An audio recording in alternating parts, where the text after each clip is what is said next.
The Book of Exodus, Chapter 22. Protection of Property. Whoever steals an ox or a sheep and slaughters it or sells it must pay back 5 head of cattle for the ox and 4 sheep for the sheep. If a thief is caught breaking in at night and is struck a fatal blow, the defender is not guilty of bloodshed.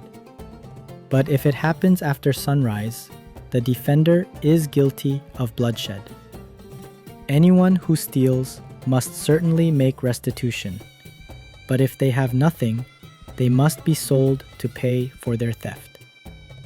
If the stolen animal is found alive in their possession, whether ox or donkey or sheep, they must pay back double.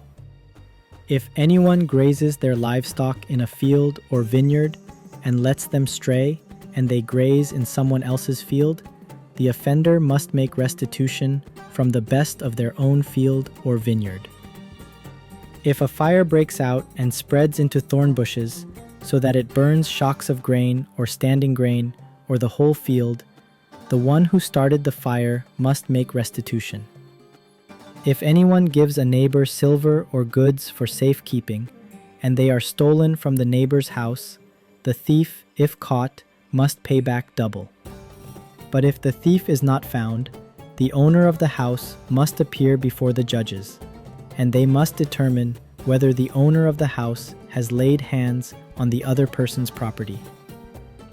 In all cases of illegal possession of an ox, a donkey, a sheep, a garment, or any other lost property about which somebody says, "This is mine," both parties are to bring their cases before the judges. The one whom the judges declare guilty must pay back double to the other.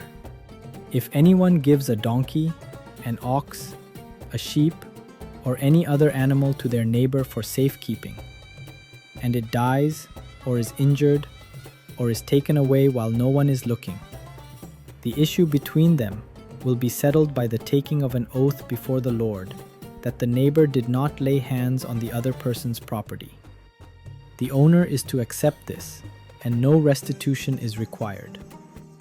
But if the animal was stolen from the neighbor, restitution must be made to the owner. If it was torn to pieces by a wild animal, the neighbor shall bring in the remains as evidence, and shall not be required to pay for the torn animal.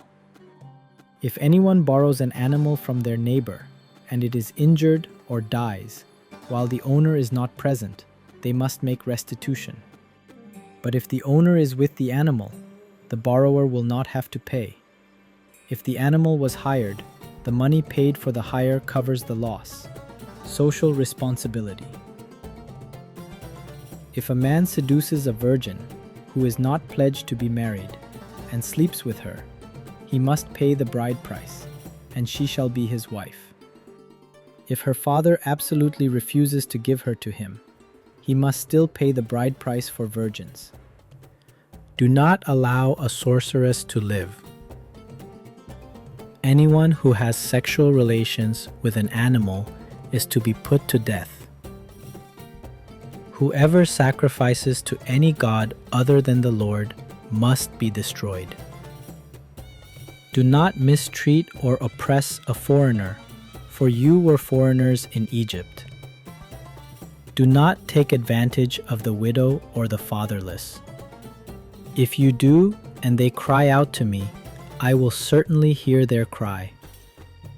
My anger will be aroused, and I will kill you with the sword. Your wives will become widows, and your children fatherless.